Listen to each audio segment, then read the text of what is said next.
नमस्कार दोस्तों, स्वागत है आप सब लोगों का समथिंग न्यू बाय रतिकांत पंडा चैनल में। आज एक ट्रैवल स्टोरी है।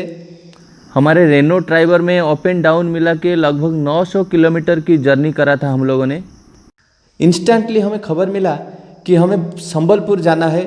इमीडिएटली ये प्लानिंग हुआ और कैसे हमारा ये ट्रैवल स्टोरी रहा और संबलपुर में हम कहाँ कहाँ घूमे और कैसे कैसे बिताए, इसके बारे में ये स्टोरी में हम बताएंगे आपको। आप ज़रूर ये स्टोरी को देखिएगा। अगर आप लोगों को ये अच्छा लग रहा है तो एक लाइक का बटन ज़रूर दबाइएगा और सब्सक्राइब इस चैनल को करिएगा, ताकि बार बार हम आपके सामने आ पाए ऐसे ही कुछ नए नए वीडियो लेकर। तो आइए एंजॉय करते हैं। समय दोपहर के लगभग 2:30 बजा था और हमारे सफ़र के लिए हमारा रेनो ड्राइवर नए नवेली दुल्हन के तरह सज रहा था, हमारे सामान को अपने बूट स्पेस में समाये हुए। स्टार्टिंग प्लेस से हमारा डेस्टिनेशन संबलपुर लगभग 450 किलोमीटर होगा। ओडिशा की देवगढ़ जिला में जाते हुए रास्ते में हमें ये साइन बोर्ड दिखा, जो हमें सूचित कर रहा था गोहिरा डैम के ओर। देवगढ़ जिला के रिमाड़ ब्लॉक में इस सूच डैम रोड में हम आगे बढ़ते गए। तेज तरार, ताज़ा ठंडी हवा और आकाश की नीलिमा को अपनी सीने से समाये हुए गोहिरा डैम की नील जलराशि कुछ अलग ही फीलिंग हमें दे रहा था। और गोहिरा नदी के उस पार ऊंची पर्वतमाला मानो अंगरक्षी के तरह खड़े थे नदी को रक्षा करने के लिए।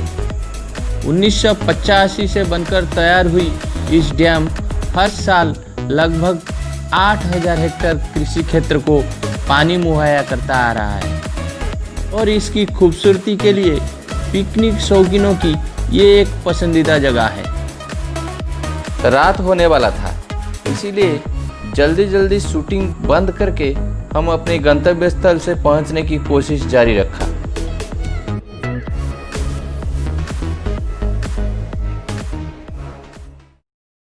फाइनली हम है टांगरमाल जमनकिरा एरिया में और रात को लगभग 12 बजे हम यहाँ 10 घंटे लगभग ड्राइविंग करके यहाँ पहुँचे। और लॉकडाउन 4.0 चल रहा था, इसीलिए टाउन में हमें कोई लॉज वगैरह नहीं मिला। मजबूरी में हम लोगों ने कल रात रेनो ड्राइवर के अंदर ही अपनी रात बिताए। यहाँ एक कंस्ट्रक्शन कंपनी का कैंप था, एक विलेज एरिया था। इसी विलेज एरिया में हम लोग आके रात गुजारे और यहाँ का जो एरिया है हमें बहुत ही अच्छा लगा। हम यहाँ थोड़ा घूम फिर लिए और जाते वक्त हम लोग इसका एक व्यू लेने की कोशिश की। शहर की कोलाहल और पॉल्यूशन से दूर गांव की इस शांत परिवेश में हमें बहुत ही सुकून मिला और शुक्रिया अदा कर रहे थे अपने रेनो ड्राइवर को, जिसके अंदर मुसीबत के समय में हम अपने रात गुजार सके। उधर रास्ते के दूसरे पार अवस्थित कंस्ट्रक्शन कंपनी की यंत्रांश को देखते हुए हम सोच रहे थे कि अगर ये यंत्रांश उद्भावित न होता तो आज विश्व कितने पीछे होता। ट्राइपॉड में कैमरा लगते हुए देखकर हमारा ये छोटा भाई सेल्फी लेने के लिए मन बना रहा है और सेल्फी लेने की बात सुनकर पीछे ये भाई भी दौड़कर आ गए। अरे भाई रुको रुको, मैं थोड़ा इसको साइज कर लूँ, रुको रुको रुको। हाँ आ जाओ यहाँ, इधर आ जाओ। हाँ सारे बच्चे, हाँ पोज दो पोज दो। अरे हुआ नहीं क्या? अरे देखे देखे, अरे अरे अरे और थोड़ा कर दे। हाँ अब दिखाता हूँ मैं पाम शर्ट के लिए हाथ, देखते हैं कैसा होता है। अरे हुआ कि नहीं हुआ? नहीं हुआ तो अरे क्या हो रहा है यार। ठीक है ठीक है ठीक है, मैं दूसरी बार ट्राई करता हूँ। ओ फाइनली हो गया, तालियां।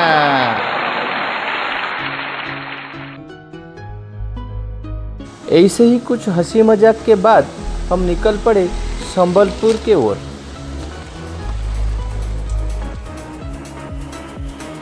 देवगढ़ से संबलपुर जाने वाले इस रास्ते के दोनों ओर आप घने जंगल पाएंगे।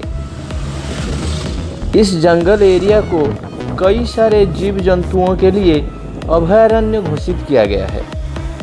जंगल के बीच घाटियों की रास्ता पार करते करते हमें नजर आया ये सुरम्य मंदिर।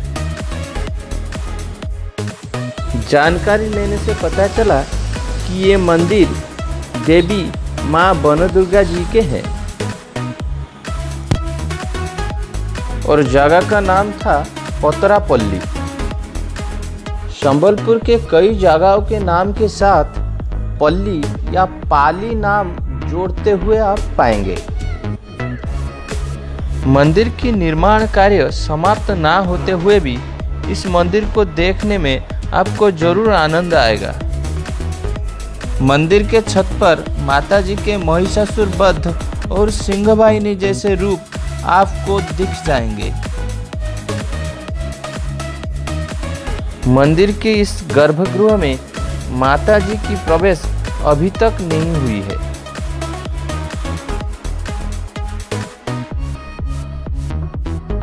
शिल्पी की कल्पना और कला चातुरी आप इस मंदिर के अंदर भी देख पाएंगे। मंदिर के पिलर और छत पर किए गए कला चातुरी आपको जरूर आकर्षित करेगा।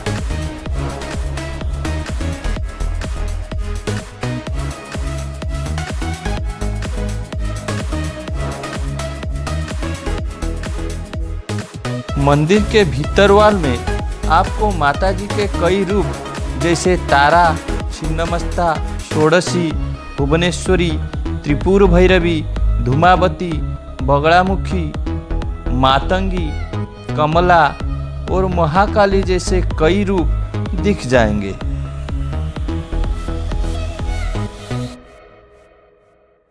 पुराने स्थान में माँ बनदुर्गा जी के दर्शन करते हुए इस कोरोना महामारी से सारा विश्व को मुक्ति देने की कामना करते हुए आगे बढ़ने लगे। लॉकडाउन 4.0 के लिए मंदिर के सामने वाले दुकान भी बंद पड़े थे।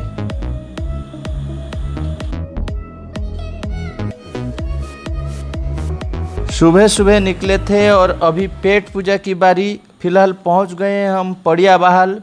पीछे है एक स्ट्रीट फूड शॉप जो कि गर्मा गर्म चीज़ें परोस रहे हैं, तो आइए देखते हैं। गर्मा गर्म समोसे, आलू चॉप, प्याज पकोड़ा और गुलगुला, उसके साथ ये गरम गरम घुगनी और साथ में छने हुए ग्रीन चिली, जिसको देखकर हमारा भूख और ही बढ़ गया है। इधर भी है तरह तरह की ओडिशा स्वीट्स। छोटे भाई को बहुत जोर भूख लगी है और वो खा रहा है प्याज पकोड़ा और आलू चॉप। मैं उसी में से थोड़ा चख लेता हूँ।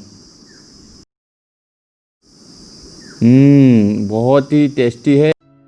आप भी अगर ओडिशा आ रहे हैं तो इस स्ट्रीट फूड का ज़रूर मज़ा लीजिएगा और हमें कमेंट में बताइएगा कि आपको ये ओडिशा की स्ट्रीट फूड कैसा लगा।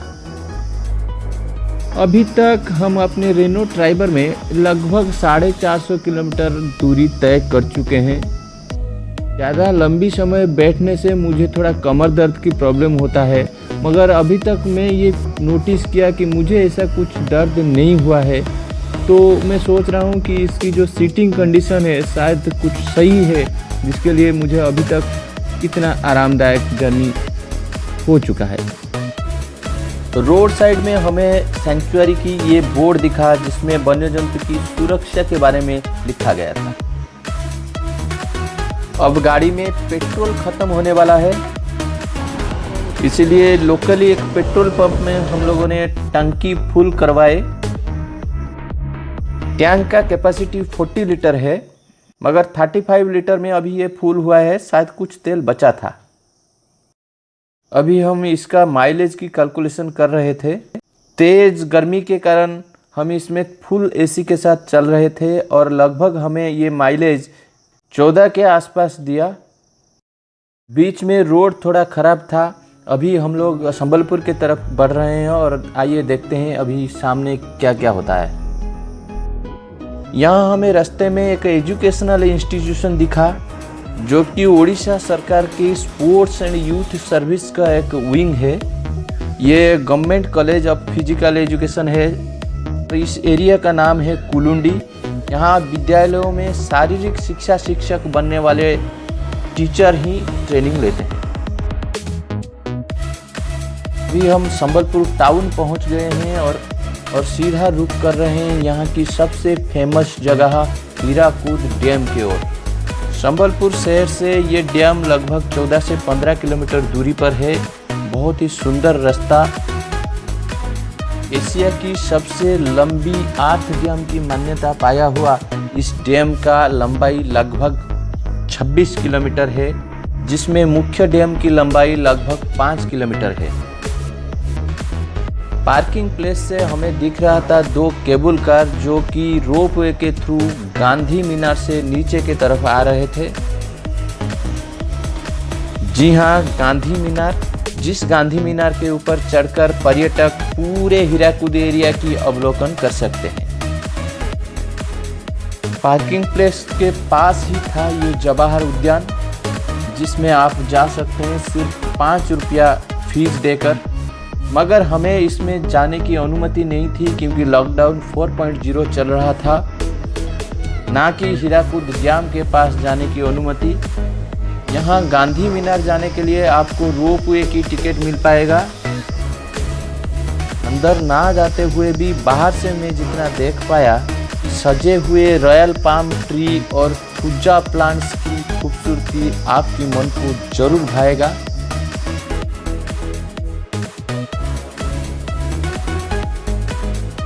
अंदर ना जा पाए इसकी बहुत दुख था और फिर से आने की अपेक्षा रखते हुए गाड़ी की तरफ बढ़ रहे थे। रेनो ड्राइवर के साथ अप एंड डाउन मिला के लगभग 900 किलोमीटर की जर्नी हमारे लिए एक अलग ही अनुभव था। आपको हमारा ये जर्नी कैसा लगा कमेंट जरूर करिएगा। सब्सक्राइब और लाइक पर क्लिक करके हमें ज़रूर हौसला दीजिएगा। बने रहिए हमारे साथ हमारे नेक्स्ट वीडियो तक। तब तक के लिए जय हिंद।